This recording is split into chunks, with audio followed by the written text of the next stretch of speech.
कठिन परिश्रम और दृढ़ संकल्प की ताकत। गांव के एक छोटे से कोने में एक गरीब परिवार रहता था। इस परिवार में 3 लोग थे। एक पिता रामू, उसकी पत्नी सीता और उनका बेटा मोहन। रामू एक साधारण किसान था जो अपनी छोटी सी जमीन पर खेती करके अपने परिवार का पालन पोषण करता था।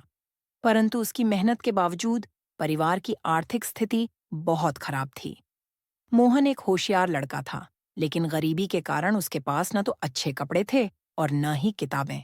गांव के सरकारी स्कूल में पढ़ाई करते हुए वह अक्सर दूसरे बच्चों के साथ बैठकर बड़े बड़े सपने देखा करता था। उसके मन में हमेशा एक ही ख्वाब था। वह अपने परिवार की हालत बदलना चाहता था और अपनी माँ बाप को खुशी देना चाहता था।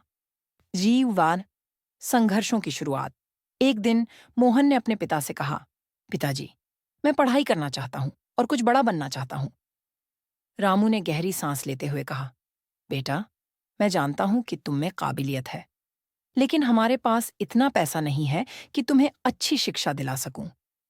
मोहन ने अपने पिता की बातों को गंभीरता से सुना, लेकिन उसने हार मानने का नाम नहीं लिया।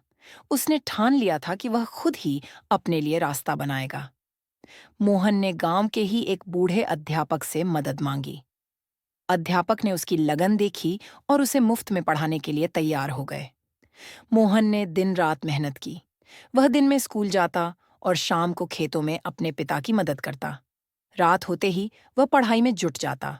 ग्याबर परीक्षा की घड़ी। एक दिन गांव में खबर आई कि शहर में एक बड़ा कॉलेज एक छात्रवृत्ति परीक्षा आयोजित कर रहा है। जो भी इस परीक्षा में पास होगा, उसे मुफ्त में पढ़ाई करने का मौका मिलेगा। यह खबर सुनते ही मोहन के मन में उम्मीद की किरण जागी। वह जानता था कि यह मौका उसकी जिंदगी बदल सकता है। मोहन ने इस परीक्षा के लिए पूरी ताकत झोंक दी। वह दिन रात पढ़ाई करता और अपने अध्यापक से हर सवाल का जवाब पूछता। उसने अपनी गरीबी और कठिनाइयों को अपने रास्ते की रुकावट बनने नहीं दिया। उसकी माँ सीता ने भी उसे खूब प्रोत्साहित किया और उसे रोज मेहनत करने की प्रेरणा दी। परीक्षा का दिन आया और मोहन ने पूरी लगन से परीक्षा दी।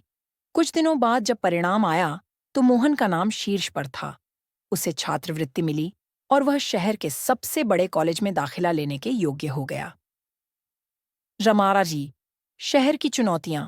मोहन शहर में पढ़ाई करने चला गया, लेकिन शहर की जिंदगी आसान नहीं थी। वहां पर बहुत सारे ऐसे छात्र थे जो अमीर घरानों से थे। उनके पास अच्छे कपड़े, महंगी किताबें और सुविधाएं थीं। मोहन को अपने पुराने कपड़ों में देखकर कई बार उसका मजाक उड़ाया जाता, लेकिन मोहन ने इन सब बातों को नजरअंदाज कर दिया। वह जानता था कि उसकी असली लड़ाई उसके सपनों के लिए है, न कि इन छोटी-मोटी बातों से। मोहन ने अपनी पढ़ाई में खुद को पूरी तरह से झोंक दिया। उसने हर विषय में उत्कृष्ट प्रदर्शन किया और हमेशा क्लास में अव्वल रहा। धीरे-धीरे उसके सहपाठी उसकी मेहनत और ज्ञान को सराहने लगे। अब वे उसका सम्मान करने लगे थे। तरबाशन सफलता की सीढ़ी मोहन की मेहनत रंग लाई। कॉलेज की पढ़ाई पूरी होते ही उसे एक बड़ी कंपनी में नौकरी मिल गई। यह वही मोहन था जो कभी गांव की तंग गलियों में अपने पिता के साथ खेतों में काम करता था, और अब वह शहर की एक बड़ी कंपनी में अधिकारी बन गया था। उसकी पहली सैलरी आई तो उसने सबसे पहले अपने माता पिता के लिए नए कपड़े और एक घर खरीदा। अब रामू और सीता गर्व से कह सकते थे कि उनका बेटा एक सफल व्यक्ति बन चुका है। ड्रार गर्ल्स अंतिम सीख। मोहन की कहानी हमें यह सिखाती है कि चाहे जीवन में कितनी भी कठिनाइयां क्यों ना आए, अगर हम में दृढ़ संकल्प और मेहनत की भावना है, तो हम किसी भी बाधा को पार कर सकते हैं। गरीबी और मुश्किलें केवल हमारे इरादों को परखने के साधन होते हैं।